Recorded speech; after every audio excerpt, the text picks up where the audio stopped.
இப்போ கேள்வி கேட்டிருக்காங்க, இது எப்படி மனது அலைபாஞ்சிட்டே இருக்குது, மனதை நிறுத்திட்டா நமக்கு வாய்ப்பு கிடைச்சிது, தியானம் அமைய எண்ணங்கள் அற்ற நிலை வேண்டும் என்கின்றன.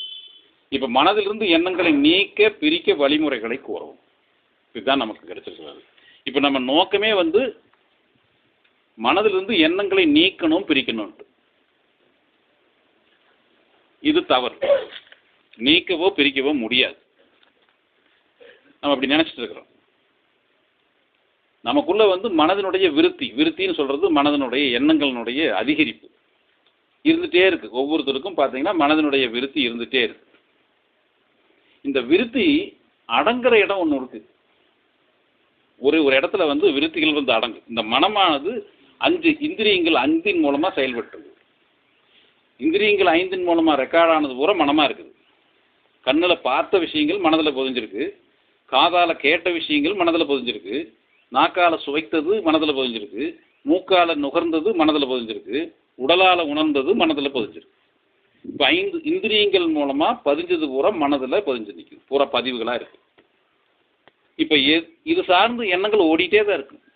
விருத்திங்கிறது என்ன? கண்ணில் பார்த்தது சம்பந்தமா. ஒரு காரை பார்த்தோன்னே காரினுடைய உருவம், இன்னொரு காரு, பல காரு போயிட்டே தான் இருக்கு. எண்ணம் வழக்கம் போல நம்ம பேசின மாதிரி, உண்ணுவதோ நாளி, உடுப்பதோ 4 முழம், எண்ணுவதோ 80 கோடி. 80 கோடி எண்ணிட்டு இருக்கிறோம். அப்போ ஒவ்வொரு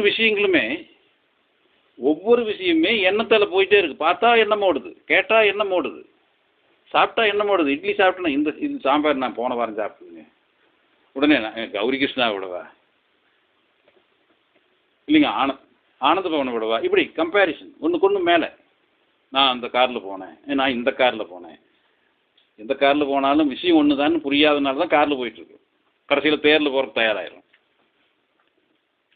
இப்போ இருப்பது ஒன்றே தான் இருக்குது. இப்போ அந்த ஒன்றை எப்படி நம்ம சுகமாக, நம்ம உடம்புல நோய் இல்லாமல், மனதில் குழப்பம் இல்லாமல், அந்த ஒன்னோட சேர்ந்து நம்ம எப்படி வாழ்கிறது? மரணம் நிச்சயம். எப்படி பார்த்தாலும் நம்ம ஒவ்வொருவரும் மரணிச்சிடும், போயிடுவோம். இந்த உடம்பு இருக்காது. ஒரு குறிப்பிட்ட காலத்தில் உடம்பு இல்லாமல் போயிடும். உடம்பு இல்லாமல் போகிறதுக்கு முன்னால் உடல் ஆரோக்கியமாக இருக்கணும், மனது தெளிவாக இருக்கணும், உயிராற்றல் நிறைவாக இருக்கணும். இதுதான் இப்போ இதுக்குண்டான வழிமுறைகள். தியானம் அமைன்னா மனம் அற்று போகிறது அல்லது உங்களுக்கு விருத்திகள் இருந்து கொண்டே இருக்கும். இது ரொம்ப கவனித்து பார்க்கணும். ஒரு சார்ந்து போகிறது அல்ல, நீங்கள் எல்லாம் உள்ளடக்கியது. ஒரு சார்ந்து போயிட்டு இதுதான் அதுன்னு சொல்லக்கூடாது. குருடர்கள் யானை தடவன கதையாக இருக்கக்கூடாது. விருத்தி என்பது மனதுக்கு இருந்து கொண்டே இருக்கும். இப்போ உங்களுடைய இந்திரியங்கள் கண், காது, மூக்கு போன்ற 5 இந்திரியங்களும் எதை பார்த்து பதிச்சதோ அது பூரா உங்களுக்கு விருத்திகளாக வரும். அது சார்ந்து பார்க்கும்போதெல்லாம் விருத்திகளாக வந்துட்டே தான் இருக்கும். இது அற்று போகவே போகாது. நீங்கள் என்ன செய்யணும்? அகத்தில் அக உணர்வு பெறணும்.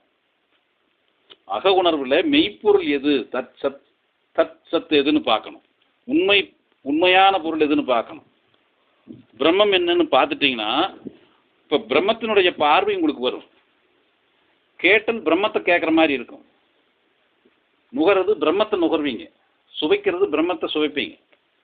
அனைத்தும் பிரம்மமாக மாறும். அப்படி அனைத்தும் பிரம்மஸ்வரூபமாக இருக்கக்கூடிய விருத்தி அமையணும். விருத்தியை நிறுத்த முடியாது. அப்படி ஒரு கற்பனை வச்சிருக்கிறோம். தவறான ஒரு இன்டர்பிரிட்டேஷன் சொல்லுவாங்க. ஒவ்வொருத்தரும் ஒவ்வொரு மாதிரி பொருளாக்கம் பண்ணிக்கிறது. இந்த பொருளாக்கம் நம்ம இந்தியாவில் உலகம் பூரா இருக்கிற ஆன்மீகவாதி அத்தனை பேருக்கும் தேவை. உங்களுடைய இந்திரியம் சார்ந்த எல்லா பதிவுகளும் மனதில் இருக்கு. இந்த மனது பார்க்கிற பொருள் சார்ந்தெல்லாம் விருத்திகள் உற்பத்தி பண்ணிட்டே தான் இருக்கு. இந்த விருத்திகள் எல்லாம் பண்ணவே முடியாது, இம்பாசிபிள்னு சொல்லுவாங்க. இப்போ நீங்கள் செய்ய வேண்டியது என்ன? அகத்தில் தவம் ஏற்பட்டு அகப்பார்வையை அதிகப்படுத்தி உங்கள் ஜீவனை கண்டு, அகத்தவத்தால் தான் முடியும். அகமுகத்தவர் அந்த அழியாத தற்பதத்தினே அகமுகத்தவர் சேர்வர். அப்படின்னா அகமுகத்தில் போயிட்டு நீங்கள் ஜீவனை தெரியணும். ஜீவனை தெரிஞ்சுட்டு ஜீவனுடைய தன்மையை கொண்டு நீங்கள் கண்ணில் பார்க்கணும், ஜீவனுடைய தன்மையை கொண்டு காதால் கேட்கணும். அப்போ தொட்டதெல்லாம் பிரம்மமயமாக இருக்கும். உங்கள் விருத்தி எல்லாம் என்ன? இந்த உடல் வாழும் இடம், இந்த உடல் பயன்படுத்துகிற பொருள்கள் சார்ந்து உங்கள் விருத்தி வராது.